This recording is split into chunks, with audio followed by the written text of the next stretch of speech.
การทำสมาธิเคลื่อนไหวเป็นผู้มีสติระลึกนึกถึงความรู้สึกตัวในตัวเองหรือสติกับสัมปชัญญะถึงมีคุณค่ามากสมาธิเคลื่อนไหวมันเสียให้เฮาต่อเนื่องได้ทั้งว่าให้พวกเฮานั่นนะเป็นผู้มีจิตหนึ่งจิตหนึ่งเพ่งไว้ในความรู้สึกอันเป็นหนึ่งเฮาสิประคองสติคือความระลึกนึกถึงลมหายใจแล้วก็ความรู้สึกตัวหรือจึงเรียกว่าสติกับสัมปชัญญะนึกถึงลมหายใจเป็นสติลมหายใจเขาออกมั่งสัมปชัญญะคือรู้สึกตัวอันนี้ความรู้สึกตัวอันเกิดจากความไม่คิดไม่นึกความรู้สึกตัวนี้เป็นปิติมันจะเกิดขึ้นระหว่างกลางหน้าผากให้พวกเขาเอามาตั้งไว้หม่องนี้จริงๆมันตั้งไว้ได้หลายหม่องอยู่ดอกแต่ว่าตรงนี้มันง่ายกว่ามันง่ายเขาจะได้ง่ายเกิดความรู้สึกง่ายบอกว่าทุกคนนั่นแหละถ้ากันเอาตัวนี้แหละเป็นวิหารธรรมเป็นเรือนแห่งใจหรือที่อยู่แห่งความรู้สึกของเราเอง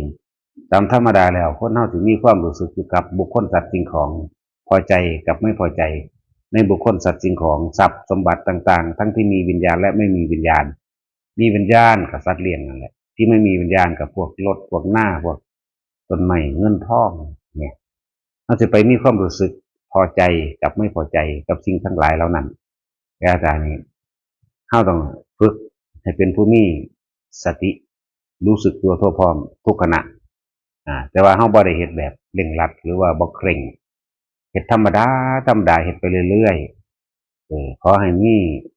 ความคิดนึกเข้ามาถึงลมหายใจกับความรู้สึกตัวเองในขณะที่ตัวเองเคลื่อนไหวเฮาสิเดินทางในอริยมรรคอย่างเงียบๆเดินทางกับอริยมรรคอย่างต่อเนื่องพร้อมบ่ต้องไปคิด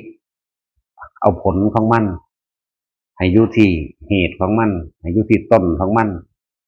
นคือลมหายใจเขาออกมั่งความรู้สึกตัวในนิ่มๆนุ่งๆระหว่างกลางหน้าผากเขาเองมั่งเนี่ย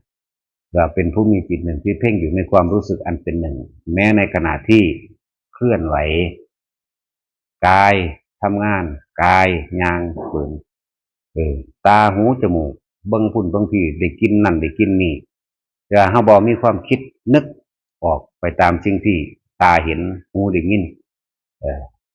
เสียงได้ก็แล้วแต่ไม่มีความคิดไม่มีความนึกให้อยู่ในความรู้สึกอันนิ่มๆหน่วงๆในระหว่างกลางหน้าผากเฮาเองนี่แหละเป็นผู้ว่าขึ้นชื่อว่าผู้จังซี่เป็นผู้เดินตามอริยมรรคอย่างเงียบๆอย่างต่อเนื่องเด้ทั้งเงียบทั้งต่อเนื่องบ่วือว่าผู้ฝาบ่ได้ไปตั้งว่าเฮาจะเคร่งเครียดหรือเคร่งครัดด้วยข้อวัดปฏิบัติเดินจงกรม4 ชั่วโมง5 ชั่วโมงนั่งสมาธิหลับตาอยู่จังซั่น2 ชั่วโมง3 ชั่วโมงเอาไปตั้งไว้บ่ต้องนี่ก็ต้องบอกว่าให้เฮ็ดแบบนี้แต่ว่าขอให้ต่อเนื่องถ้าเฮาเฮ็ดอยู่จังซี่โดยสมาธิเคลื่อนไหวจิตตั้งมั่น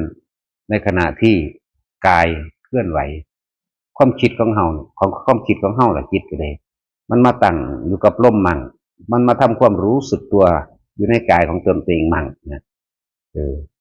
บ่ว่าสิ่งใดสิ่งหนึ่งสิมากระทบทั้งตาทั้งหูทั้งจมูกลิ้นกายรูปเสียงกลิ่นรสสัมผัสอารมณ์ความรู้สึกย่อมเกิดขึ้นไม่ได้เพราะว่าเฮานั้นจดจ่ออยู่กับความรู้สึกในกายของเฮาเองจดจ่อในความรู้สึกมันยังเกิดถึงจังสุขหรือว่าทุกข์ยังแล้วแต่มันสิบ่ออกไปปรุงไปแต่งมันสิบ่ออกไปเข้าสู่อารมณ์เดิมๆอารมณ์เดิมๆมีสุขมั่งมีทุกข์มั่งคือพอใจกับบ่พอใจนั่นเองถ้าอารมณ์ความรู้สึกพอใจและไม่พอใจเกิดขึ้นไม่ได้นั่นแหละมันก็ดับละจึงขึ้นชื่อว่าเป็นผู้เดินตามอริยมรรคอย่างเงียบๆและต่อเนื่องไม่ช้าไม่เร็วจริงมันอยู่ในนี่แล้วมันอยู่ในพร้อมกันแล้วเด้มันพร้อมกันแล้วว่าบ่ต้องไปเร่งรัดอีหยังกับมันดอกแต่เฮ็ดแบบสบายๆพวกเฮาฝึกไปแล้วนั่นน่ะอยู่ในความรู้สึกแห่งกายเฮาเลย โดยที่เขาเอาไปตั้งไว้ในความรู้สึกกายนิ่มนวลอยู่ในกลางหน้าผากก่อนหรือบางที่แบบนี้เขามีแค่ว่ารู้อยู่ในความรู้สึกว่ามันอยู่ในระหว่างกลางหน้าผากก็รู้อยู่บางที่มันก็ซ่านทั่วหัวเย็นล้ำลึกเข้าไปในกระดานหน้าผากกระดูกหน้าผากบางที่ก็เย็นล้ำลึกเข้าไปสู่กลางสมองมั่งบางที่ก็ความรู้สึกไอเย็นล้ำลึกนี่เคลื่อนไปสู่ระหว่างท่ามกลางหน้าอกมั่งบางที่มันกับไหลลงไปสู่ระหว่างกลางท้องมั่งนี่ให้มีความรู้สึกตัวแบบนี้แม้นกายจะเคลื่อนไหวแต่ว่าใจคือความคิดไม่ได้ไหวไปกับสิ่งที่ตาเห็นหูได้ยินจมูกได้กลิ่นลิ้นได้ลิ้มรสกายสัมผัสอันเป็นของนอกคืออากาศเดี๋ยวห่อนเดี๋ยวหนาวเดี๋ยวจับนั่นจับนี่เดี๋ยวแข็งเดี๋ยวอ่อนมันก็รู้ในตัวของมันเองอยู่แล้วมันเป็นอย่างที่โดยธรรมชาติของมันอยู่แล้วแต่ว่าความคิดของเราบ่เข้าไปปรับปรุงบ่ไปเปลี่ยนแปลงบ่ไปแทรกแซงบ่ไปต่อให้ยาวขึ้นบ่ไปตัดให้สั้นลงความคิดของเฮานี่ไงในความรู้สึกนั่นแหละคือว่าให้เฮาข้ามความสงสัยข้ามความสงสัยไปบ่ต้องไปสงสัยว่ามันคือหยังซื่อว่าจังใดความรู้สึกนี้ตะกี้คือว่านุ่มนิ่มนุ่งนวลระหว่างกลางหน้าผากเดี๋ยวก็คือขึ้นหัวขึ้นกระงอนมั่งเนือบหน้า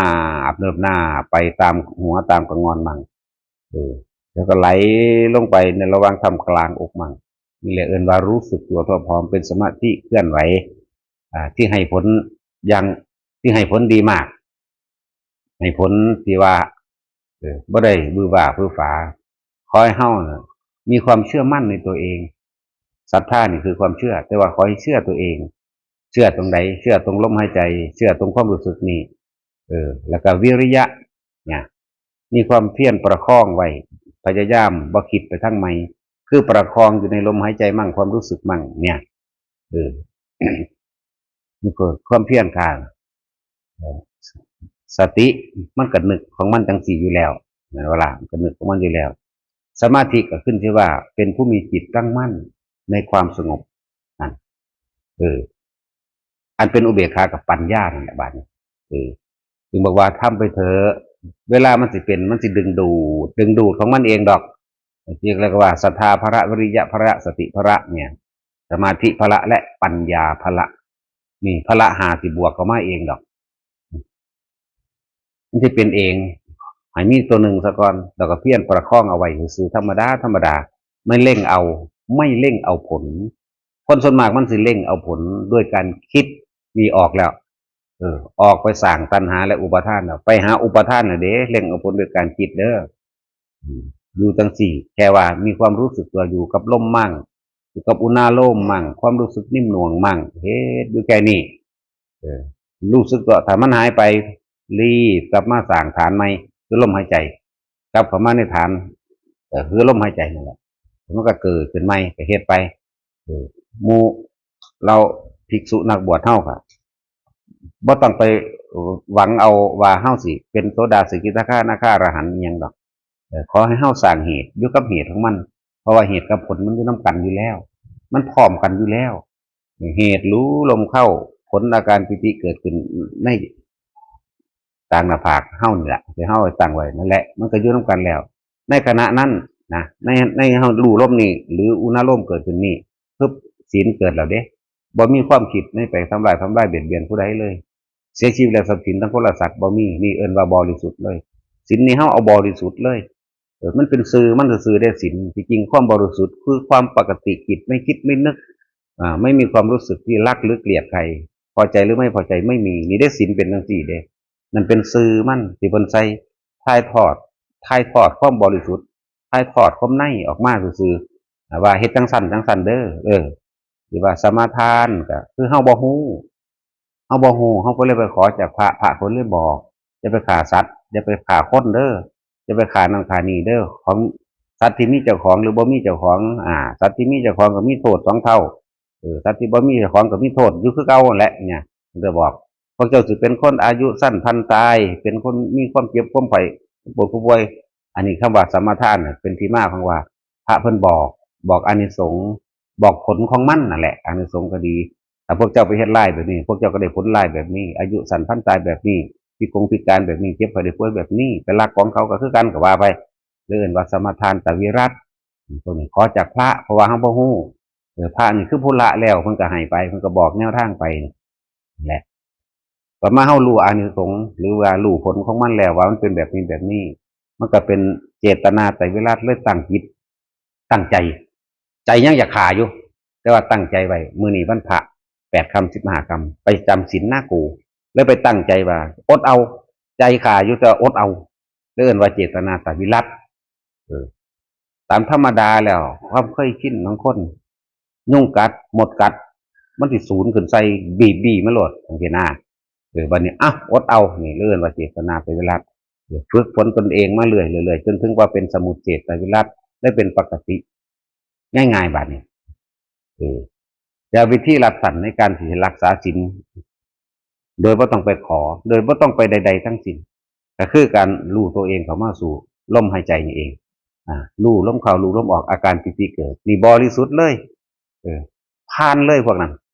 แม้จะบริสุทธิ์ชั่วขณะจากว่ามันก็ยังดีกว่าไม่มีอะไรเลยเท่าก็คือจังเฮาใส่เสือมั่งบ่ใส่เสือมั่งมันก็ยังดีกว่าที่บ่มีอันใดอันหนึ่งแล้วค่อยๆสั่งสมไปเรื่อยๆมูภิกษุนักบวชเฮาก็อย่าออกจากความคิดคืออย่าออกจากสติคือคิดถึงลมเข้าออกมั่งคิดถึงความรู้สึกในร่างกายตัวเองนิ่มๆนุ่มๆในตัวเองมั่งแม้มันสิเนือบหน้าไปหัวรู้เฉยๆอย่าไปแทรกแซงอย่าสงสัยจะไปสงสัยแต่สงสัยเนี่ยออกทันทีนั่นความคิดไปออกแล้วปัญญาเลยบ่เกิดจากว่าละปัญญาคือละเด้ปัญญานั่นกับปัญญาก็คือละก็คือรู้ก็คือละเด้ก็รู้อยู่ว่ามันมีจังสีมันก็ละเพราะแห้งแล้วเด้รู้อยู่ว่ามันนิ่มน่วงอยู่กลางหน้าผากรู้อยู่ว่ามันนิ่มน่วงอยู่กลางหัวมั่งรู้อยู่ว่ามันเย็นลำลึกเข้าไปในสมองมั่งก็รู้อยู่ตอนนี้นั่นแหละปัญญาก็มันรู้อยู่แล้วรู้ก็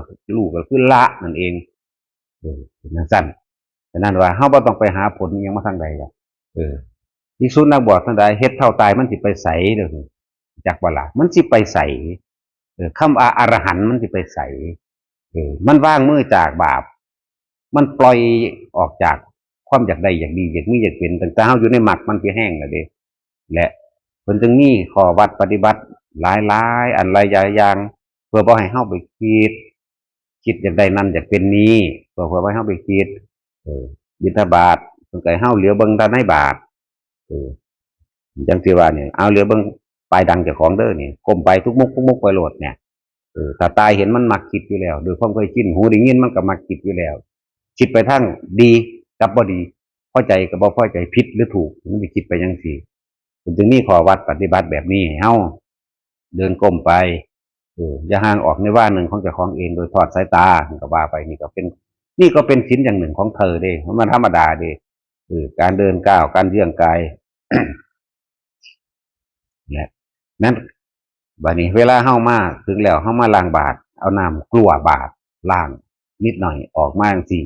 นี่ก็เป็นศีลอย่างหนึ่งของเธอเด้เฮาใส่ผ้าปิดบาตรนี่ก็เป็นความระมัดระวังก็เป็นศีลอย่างหนึ่งของเธอคือกันเด้บ่ให้สัตว์บ่ให้แมงลงไปนะคือเขามาทักท้วงเฮานั่นแหละฝาบาตรมีทำไมไม่ปิดเอาผ้ามาปิดทำไมก็นั่นคือเขาบ่รู้เป็นตะเลียโตน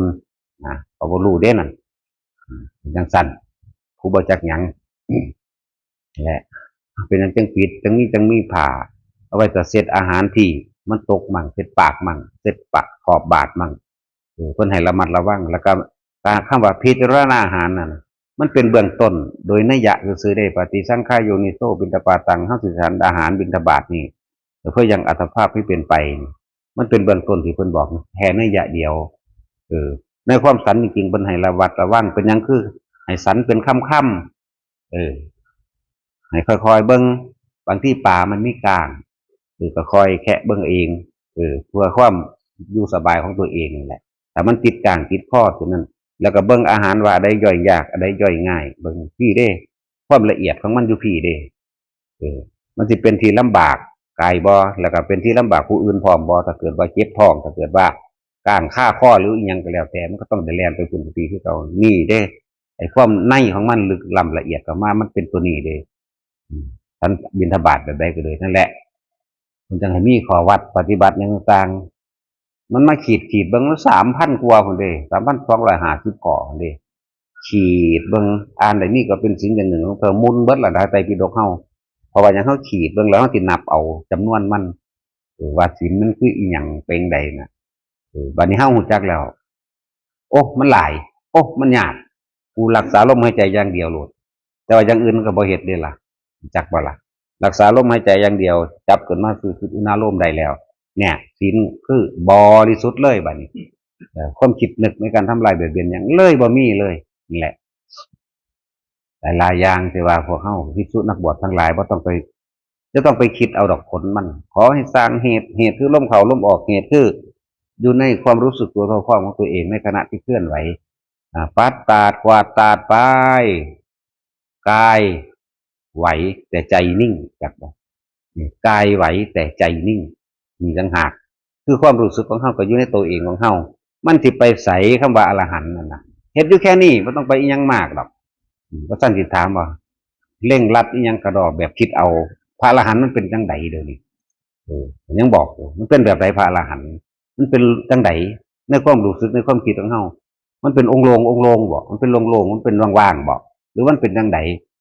ถ้าว่ามันเป็นว่างๆนั่นคือมันบ่ว่างจักว่าล่ะเนี่ยก็เลยแค่อยู่แค่นี้อยู่ในความรู้สึกตัวเองเนี่ยมันนั่งดึงดูดไปมันจากศรัทธาธรรมดาก็เป็นศรัทธามีกำลังกล้าเรียกว่าศรัทธาพละก็ไปวิริยะจากมีความเพียรธรรมดานี่แหละประคองไว้แหละแค่เพียรธรรมดาเดี๋ยวมันจะเกิดความเพียรกล้ามันจะดึงดูดขึ้นไปพร้อมกันสติก็เร็วขึ้นสมาธิก็ตั้งมั่นเร็วขึ้นปัญญาก็เร็วขึ้นคือกันก็ปัญญาเร็วขึ้นคือเห็นแต่ไม่คิดไม่นึกไม่รู้สึกเนี่ยสักแต่ว่านี่ปัญญาเห็นบ่ล่ะมันก็เลยดับไปนะเพราะว่าถ้าไม่คิดไม่นึกแล้วความรู้สึกพอใจแล้วบ่พอใจผิดหรือถูกเกิดขึ้นมาได้จังไดนี่เป็นจังซี่บ่มีความรู้สึกเด้อเอาล่ะพอ